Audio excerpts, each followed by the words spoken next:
Early in this passage in Deuteronomy, the writer says, "All these blessings shall come upon you and overtake you." Other translations have, "All the blessings you have will reach you." Others have, "All the blessings you have will catch up to you." They're making a distinction between having blessings and receiving them. The image is of a person walking very quickly in this way, and the blessings are behind them trying to catch up to them. It's like when Susan and I walk. Susan's a fast walker, and she's way ahead of me, and I'm the blessing in her life trying to catch up to her, That's the image. Now, that's imprinted in your mind for the rest of your life, isn't it? Yeah. So the difference is between having blessings and being blessed.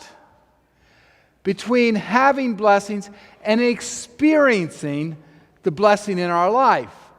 We have the blessing of literacy.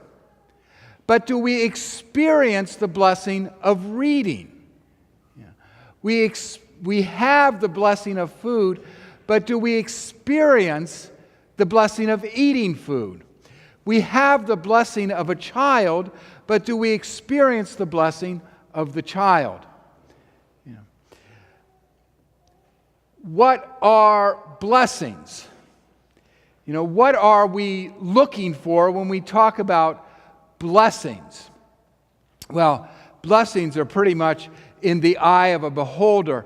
What is a blessing to me might not be a blessing to you. And we all of us know people who have many things but don't feel blessed. And there are two ways to be blessed. One is to have many things, and the other is to have few wants. Blessing kind of enlarges our personhood. It makes us more human. A blessing fills our hearts. Sometimes what we don't see as a blessing at the time, years later we realize was a blessing. When I broke my right elbow, it was very difficult tying shoes, taking a shower, cutting meat, opening bottles, opening chip jars, cutting cheese. I had to do everything left-handed, and it was awkward, and it was difficult, and it was frustrating. But, I had to eat slower, and I lost a lot of weight. And looking back on it, it was a blessing to break my elbow. I don't advise it. It's easier just to stop eating. But usually when we talk about blessings, and maybe always, blessings have an element of joy in them. And blessings also have a sense of givenness. We are given something that we feel we haven't deserved.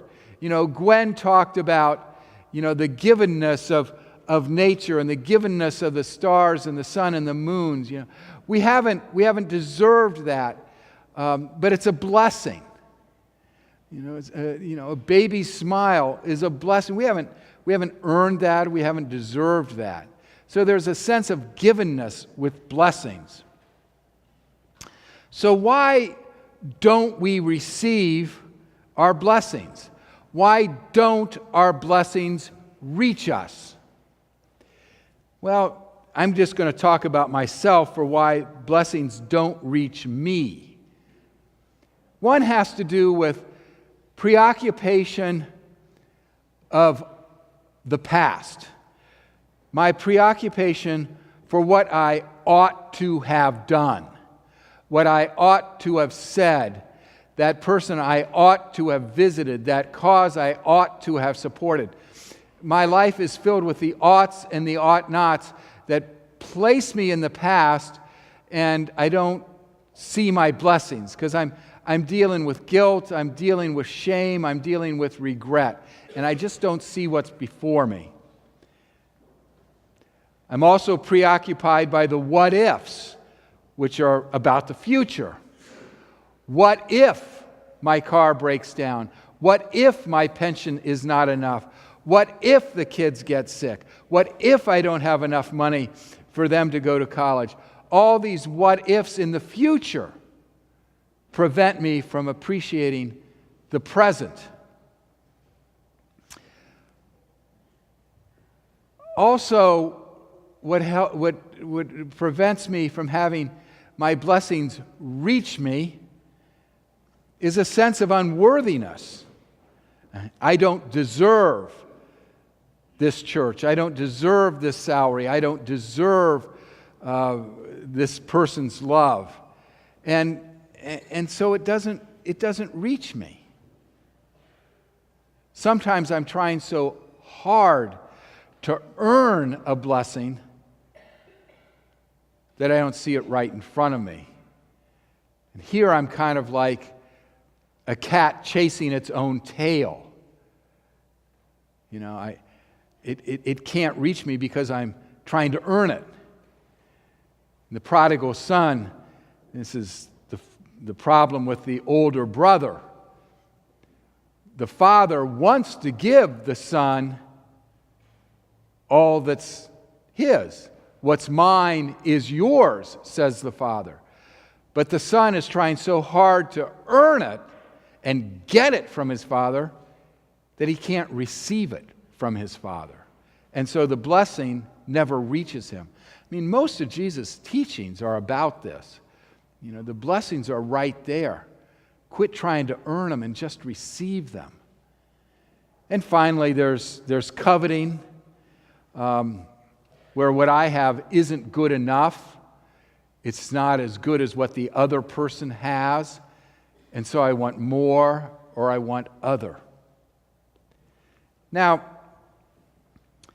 what separates having blessings and having the blessings reach us, having blessings and being blessed, is gratitude. Gratitude is the awareness that we've been given something, that we have received something, that we have accepted it. My mother was death on thank you notes. My sister and I had to write thank you notes within 10 days. I don't know where she read that, but she said there's a 10-day window. And so, you know, have you written a thank you note to Aunt Virginia? When are you going to write the thank you note for Aunt Virginia? And, you know, and what Mom was, you know, wanting us to do was thank Aunt Virginia, to let Aunt Virginia know that we got the present. But another piece of that was, that I never got, was in writing the thank you note, I would know I got the present. You know, that would make me different, that I would realize that Aunt Virginia had blessed me.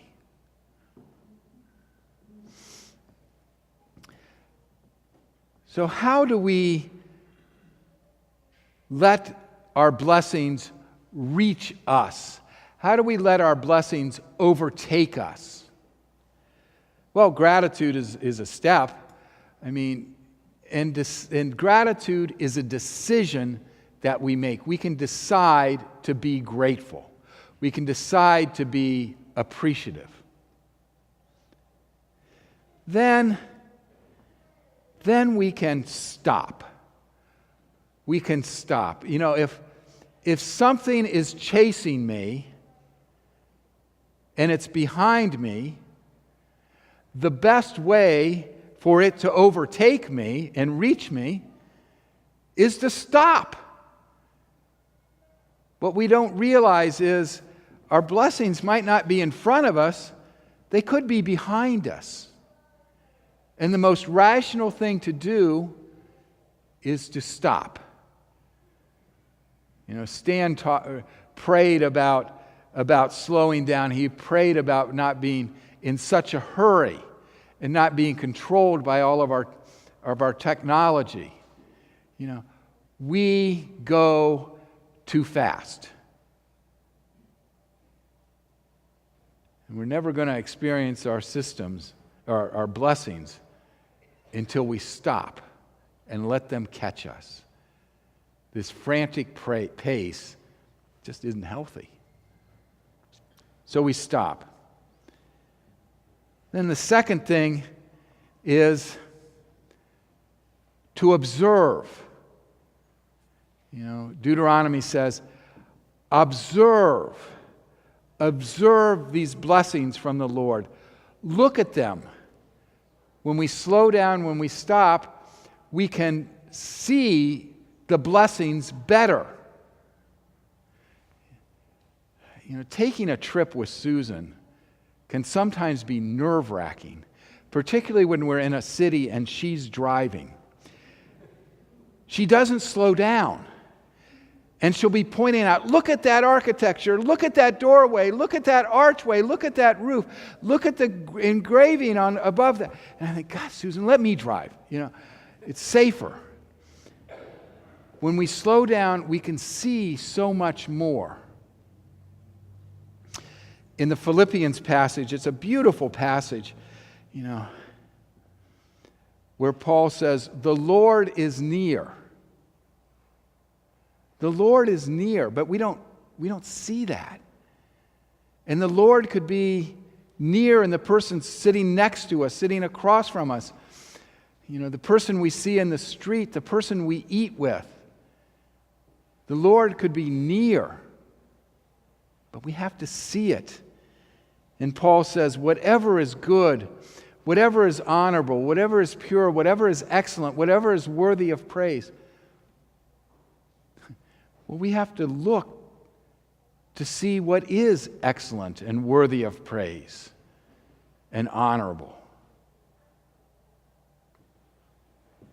Then the third step in Deuteronomy says, obey. Obey these words. The word obey comes from the Latin word ab audio. Audio, to hear. To hear. So to obey is to hear. It's to listen. And you think about it, obeying is listening. The opposite of listening in ab audio in Latin is absurd. Those who don't hear, those who don't listen, are absurd. And I'm not talking about the physical disability of not hearing. It's about the absurdity of being tone deaf. Tone deaf is a popular word now in politics. Oh, they're tone deaf to these issues. When we don't hear, when we don't listen, we're absurd. Now, I know none of you ever have this experience, but I do. I'll be talking with someone and I'm only half listening. And the person will be pouring their heart out and I'm not listening, probably not even half. And then they'll say to me, so what do you think I should do, John? And I think, oh, geez. I was listening to the TV. I wasn't listening to you. Well, what do you think we ought to do? Yeah. And I'm absurd.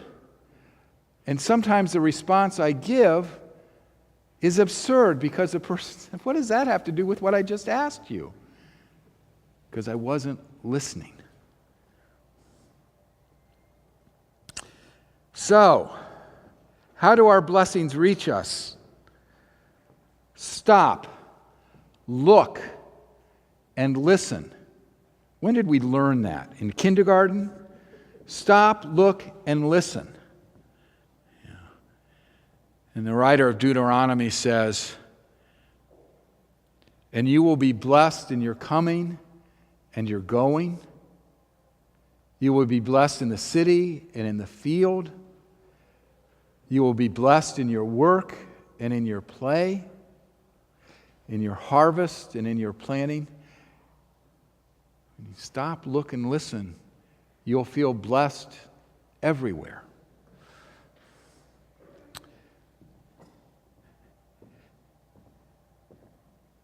This is a blessing, and the writer of Deuteronomy writes a lot about blessing here. Sometimes I go online to look up blessings and to look up curses. And it's kind of fun, do it sometime, to look up curses and blessings. The Irish have some good curses. May you fall into the hands of a far-sighted dentist.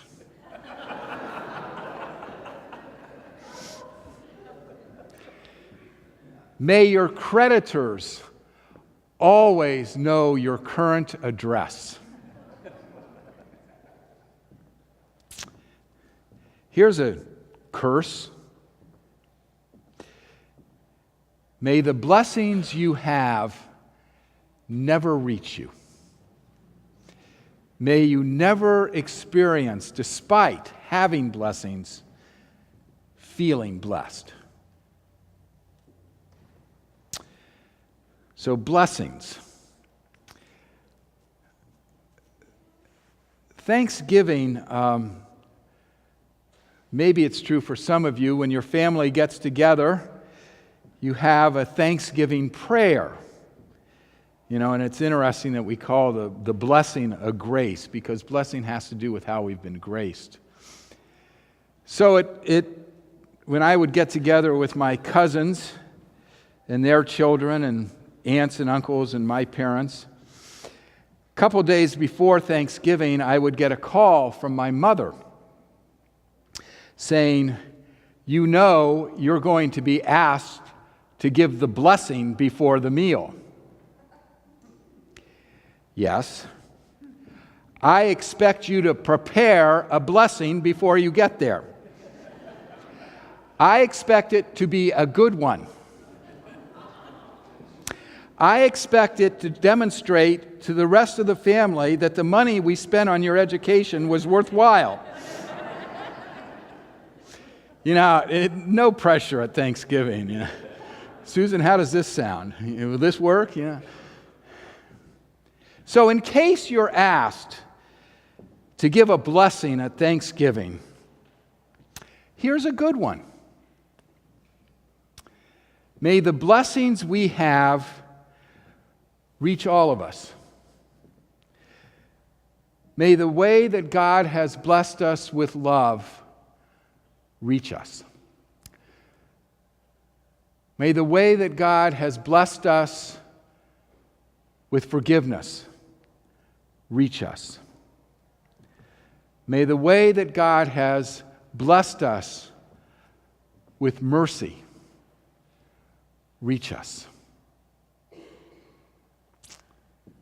May the blessings that God has given us overtake us. May it be so. Amen.